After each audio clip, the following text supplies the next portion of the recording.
I still remember the way the frost bit through my boots that morning, like the earth itself was trying to warn us to turn back. We were deep behind enemy lines, a four-man reconnaissance unit sent to gather information on troop movements near a rail hub the Allies suspected was feeding men and supplies to the front. It was supposed to be quiet. In and out. Observe, record, return. Nothing ever goes the way it's supposed to. We'd been moving through a stretch of forest just before dawn, the sky still gray and heavy when the dogs started barking. At first I thought it was my imagination, wind through branches maybe, but then the shouts came, harsh voices, German. Flashlights cut through the trees like knives. Run, our sergeant hissed. We scattered, just like we were trained to do, but there were too many of them. Trucks roared to life. Flares burst overhead, turning night into a cruel imitation of day. I remember slipping on frozen mud, feeling hands grab my coat, a rifle butt slamming into my ribs. The last thing I saw before everything went dark was one of my friends, Thomas, trying to pull another man up off the ground before he was dragged away. When I woke up, I was in a cattle car. The smell hit first, fear, sweat, sickness. We were packed so tightly I could barely move my arms. Somewhere in the darkness someone was praying, someone else was crying. Days passed like that, or maybe it was only hours. Time stopped making sense. When the doors finally opened, guards shouted and pointed their rifles, and we stumbled out into a place I would never forget. The camp.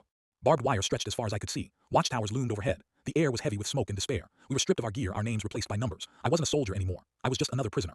Weeks went by, maybe months. Hunger became a constant ache like a second heartbeat. But even there, among the hopeless, plans were made. Whispers passed from bunk to bunk. A guard who could be bribed. A fence section that lost power during storms. A truck schedule that never changed. The four of us, me, Thomas, Eli, and Marcus, stuck together. We'd gone into the mission together, and we refused to let it end there. The night we escaped, rain poured from the sky, soaking us to the bone. We crawled through mud, under wire, hearts pounding so loud I was sure the guards could hear them. When we finally reached the trees beyond the fence, we didn't stop running until our lungs burned. For the first time in what felt like forever, I allowed myself to hope. That hope didn't last. We were exhausted, weak, and starving. 2 days later, patrols found us near a road. We tried to scatter again, but we didn't have the strength. Rifles were raised, orders were shouted, hands went up.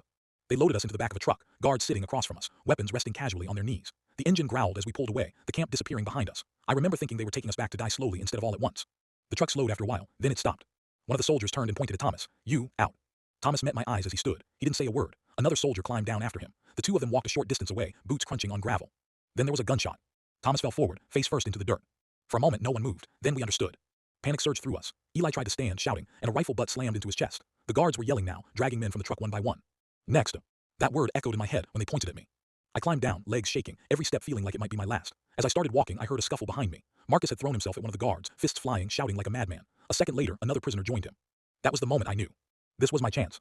I broke into a run, diving into the bushes at the side of the road. Gunshots cracked the air. Bullets tore through branches above my head. I didn't look back. I just ran through thorns, through mud, through pain, until my body felt like it would tear itself apart. I didn't stop until night fell. Hours later, when silence finally settled, I crept back toward the road. My heart sank when I saw the bodies. My friends lay where they had fallen, motionless. The truck was gone. The soldiers were gone. I was alone. I buried them as best I could, hands shaking, tears freezing on my cheeks. I whispered their names, promising I wouldn't forget. Then I turned west. The journey back took weeks. I stole food when I could, hid during the day, moved at night. Every sound made me flinch. Every shadow looked like a guard. But eventually, I saw something I hadn't seen in a long time. An Allied uniform. I collapsed when I reached them. Hands caught me before I hit the ground. I survived the war. I went home. But part of me never left that road, never stopped hearing the gunshots or seeing Thomas fall. I tell this story because I was the one who lived, and because they didn't.